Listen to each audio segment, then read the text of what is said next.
Kung sawa ka na sa pritong isda mga inay, ganito naman ang gawin mo sa pagluto ng isda. Hello po mga inay, kamusta? Another day, another mini vlog na naman po at kaganapan nga dito sa ating mga buhay. Hapon na ito dito mga inay, tapos uwian na ng mga maniglaot. Bukod nga mga inay sa mga buhay na isda na dinideliver ng asawa ko nga ay nagdi-deliver din siya nitong mga patay. At dahil may umuwi na galing laot mga inay, hinatid nga ito dito sa bahay yung mga patay nila na isda para maisama nga maibiyahe sa Coron. Tapos i-re-ice lang ito natin ng maayos mga inay para hindi naman ito masira. Kailangan talagang gastusan niya ng ice dyan mga inay at ingatan talaga yung mga patay na isda kasi may mga time kasi na maka-class B ito or hindi matanggap. After nga nyan mga inay, pumunta na nga ako sa bahay ng benan ko para bumili nga ng isda. Ang tawag dito mga inay sa isda na ito dito sa amin ay malaguno. Sa inyo ba?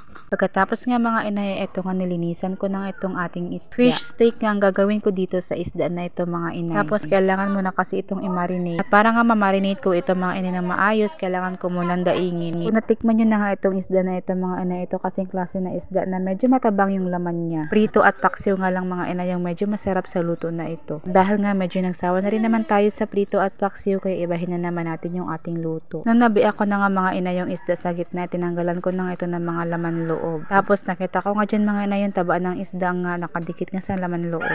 Putol pa nga yung kutsilyo ko dito mga inay nung hinati ko na nga itong malaking isda. Pinagtsagaan ko na nga lang itong gamitin yung kutsilyo ko dito mga inay kasi nag-iisa na lang din talaga ito. Fast forward mga inay, ayan, nairaos ko din yung paghihiwa ko ng mga isda. Dito nga mga inay, nag-start na nga ako na i-marinate itong ating isda dito. Naglagay nga lang ako ng bawang dyan, paminta, dahon ng laurel, suka, toyo, at iba pang pangpalasa. Mas masarap at mas malasa sana itong mga inay kung mas matagal natin itong minarinate. Kaso nga lang mga inay, wala na nga tayong oras para ibabad pa ito ng mas matagal. Habang nagmamarinate ako dyan mga inay, gusto ko lang po pala itong i-shoutout ang aking 11,519 followers dito sa aking account. Maraming salamat po sa inyong patuloy na pagsuporta at panonood sa aking mga video. Sana po ay hindi po kayo magsawang suportahan ako at ganun din ako sa inyo. Dito lang din po ako para suportahan din po kayo sa lahat ng oras. Hanggat kaya ko mga inay ay i-engage ko talaga yung inyong mga video. Kasi as a content creator walang ibang matutulungan kundi tayo lang din. So anyway po mga inay, balik na nga po tayo dito sa ating video. Nagpainit na nga ako ng mantika dito sa ating kawali, tapos prinito ko na rin itong ating mga isda. Hindi mo na yan kailangan lutuin ng matagal o pakranchihin yung isda natin mga inay kasi lulutuin pa natin yan ulit mamaya. Pero kung mas preferred ninyo yung lutong-luto talaga na isda wala naman ding problema. Nang tinikman ko nga itong ating prinitong isda mga inay, nalasahan ko talaga yung ating marinated na sauce. Sabi ko nga sa inyo, kung mas matagal sana siya na marinate ay mas masarap sana. After ko nga naprito lahat mga inay, inisa-isa ko na nga siya binalik na dito sa kawali. Syempre kailangan muna natin linisin yung kawaling ginamit natin kanina sa pagprito mga inay. May tendency kasi napapait yung lasa nitong ating niluto dahil nga nasunog na nga yung mantika dito sa kawali. Nung nailagay ko na nga yung isda mga inay, inilagay ko na rin nga itong marinated sauce na minarinate natin kanina sa kanila. Tapos kumuha nga lang ako ng konting mantika doon mga inay sa pinagprituhan ko rin sa kanila. Then naglagay na ako dyan mga inay ng sibuyas. Mas maraming sibuyas, mas masarap. Kahit anong sibuyas mga inay pwede dyan. Pwede yung sibuyas na puti, pwede rin yung sibuyas na pula. Isa nga lang nilagay ko dyan mga inay na sibuyas dahil lang titipid nga tayo, charis. Masyado na nga kasing magastos itong recipe na ito mga inay, kaya tinipid ko na nga lang dito sa sibuyas. Kakulong ang mga inay, chinek ko na nga muna itong sabaw niya kung kailangan pa ba natin nagdagan ng iba pang pampalasa. At nung nasatisfied naman ako sa lasa ng sabaw mga inay ay okay na yan. Tatakpan ko lang yan mga inay, tapos pakuluan ko lang ng pakuluan hanggang sa makuha ko yung tamang sabaw. Mas masarap kasi yan mga inay yung medyo malapot-lapot na yung kanyang sabaw at yung medyo hibas-hibas na siya ng kaunti. Malapit na yung maluto dyan mga inay yung ating fish steak, at pagkaluto nga nito ay kakain na nga kami dito. Kumain na din po kayo mga inay, wag po kayo magpapagutom. Hanggang dito na lang po. Thank you so much po for watching mga inay. Have a nice day po sa inyo. See you in my next vlog.